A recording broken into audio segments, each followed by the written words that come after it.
Hi friends, বাবুস কিচেনে সবাইকে welcome করে আজ আমি আপনাদের সামনে আরও একটি রেসিপি নিয়ে হাজির হয়েছি। আজকের রেসিপি হলো জালিদার স্পঞ্জ ধোসা। চাল ডাল ভিজানোর ঝামেলা ছাড়াই ইনস্ট্যান্ট স্পঞ্জ ধোসা। তা চলুন যাওয়া যাক রেসিপির দিকে, আমি কীভাবে বানিয়েছি এই স্পঞ্জ ধোসা। আর যদি আজকের আমার এই রেসিপি আপনাদের ভালো লেগে থাকে তো অবশ্যই কমেন্ট করে জানাবেন কেমন হয়েছে। সাথে সাথে শেয়ার, লাইক ও সাবস্ক্রাইব করার জন্য অনুরোধ রইল। তা চলুন যাওয়া যাক রেসিপির দিকে, আর ভিডিওটি স্কিপ না করে লাস্ট পর্যন্ত দেখার জন্য অনুরোধ রইল। ইনস্ট্যান্ট স্পঞ্জ ধোসা বানানোর জন্য আমি এখানে একটা বড় মিক্সিং বোল নিয়েছি। এই বড় বোলের মধ্যে সবার প্রথমে নেব একটা বাটি মেপে 1 বাটি চিঁড়ে, এটা পাতলা চিঁড়ে নিয়েছি। এর মধ্যে দিয়েছি জল। এখন জল দিয়ে ভালোভাবে চিঁড়েটা ধুয়ে নেব। চিঁড়ে খুব ভালোভাবে ধুয়ে নিয়ে জলটা ফেলে দিয়েছি। এখন এই চিঁড়ের মধ্যে দেবো ঠিক সেম বাটিরই 1 বাটি পরিমাণে সুজি, দেবো 1 বাটি পরিমাণে টক দই। এখানে মেজারমেন্টটা খুবই সহজ, সব কিছুই হবে সেম পরিমাণে। যেমন 1 বাটি আমি এখানে চিঁড়ে নিয়েছি, ঠিক তেমনই 1 বাটি সুজি নিয়েছি আর 1 বাটি টক দই নিয়েছি। দেবো স্বাদ মতো লবণ। এখন এই সমস্ত উপকরণ ভালো করে মিশিয়ে নেব। এই অবস্থার জল দেবো না। চিঁড়ে, সুজি, টক দই, লবণ দিয়ে খুব ভালোভাবে মিশিয়ে নিয়েছি। এখন 10 মিনিট ঠিক এভাবে রেখে দেব। 10 মিনিট পরে ফিরে এসেছি। সুজি ফুলে উঠে খুব সুন্দরভাবে সেট হয়ে গিয়েছে। এখন এই মিশ্রণের মধ্যে দেবো ঠিক সেম বাটিরই 1 বাটি পরিমাণে নর্মাল জল। জল এখন খুব ভালো করে মিশিয়ে নেব।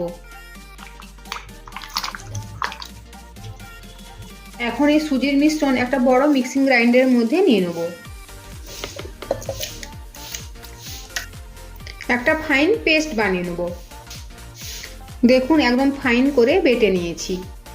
এখন এই সেম বোলের মধ্যেই মিশ্রণটা দিয়ে দেব। দেখুন মিশ্রণটা একদম ফাইন হয়েছে।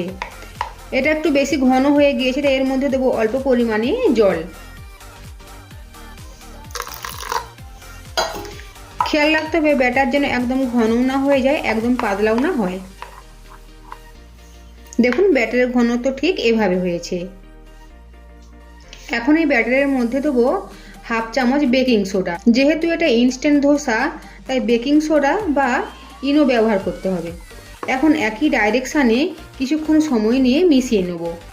এভাবে যতক্ষণ মেশানো যাবে তার ফলে স্পঞ্জ ধোসা খুব সুন্দর জালিদার হবে। আর একই ডাইরেকশানে এভাবে মিশিয়ে নিতে হবে।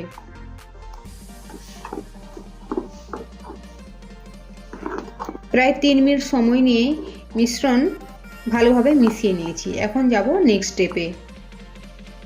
তাওয়া গরম করে নিয়েছি। এখন গ্যাসের ফ্লেম কমিয়ে দেবো।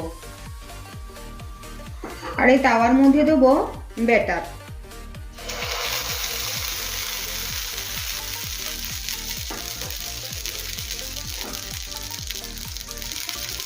আমার চাটুটা এখানে ছোট, তাই আমি 1.5 চামচ এখানে 1.5 চাটু ব্যাটার দিয়েছি।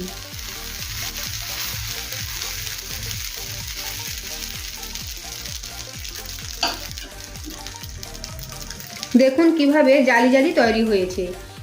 স্পঞ্জে জালিদার ধোসা বানানোর জন্য যে ট্রিকটা ফলো করতে হবে তা হলো গ্যাসের ফ্লেমে তাওয়াটা খুব ভালোভাবে গরম করে নিতে হবে। তারপর গ্যাসের ফ্লেম একদম কমিয়ে দিয়ে ব্যাটারটা দিতে হবে। তাওয়া খুব ভালোভাবে গরম না হলে এই জালি জালি ভাবটা কিন্তু আসবে না। আর এই স্পঞ্জি ধোসাকে উল্টানোরও দরকার নেই, ঠিক একই দিকে এভাবে সেঁকা হয়ে যাবে। দেখুন স্পঞ্জি ধোসা তৈরি হয়ে গিয়েছে। এখন তুলে নেব। এই ইনস্ট্যান্ট ধোসা খুব হেলদি হয়, কারণ এর মধ্যে কোনো রকম তেল বা বাটারের ব্যবহার হয় না। আর আপনারা যদি মনে করেন যে এই ধোসার অপর সাইডটাও উল্টে সেঁকে নেবেন তাও করতে পারেন, কিন্তু এই স্পঞ্জ ধোসা এক সাইডটাই সেঁকা হয়, অপর সাইডটা কিন্তু সেঁকা হয় না। দেখুন উল্টো পিঠটা দেখিয়ে দিচ্ছি কিভাবে সেঁকা হয়েছে। এখন এই ধোসাটা তৈরি হয়ে গিয়েছে, তাওয়া থেকে নামিয়ে নেব। একইভাবে ব্যাটার থেকে বাকি ধোসাগুলো বানিয়ে নেব। দেখুন তৈরি হয়ে গিয়েছে নরম তুলতুলে ইনস্ট্যান্ট জালিদার স্পঞ্জ ধোসা।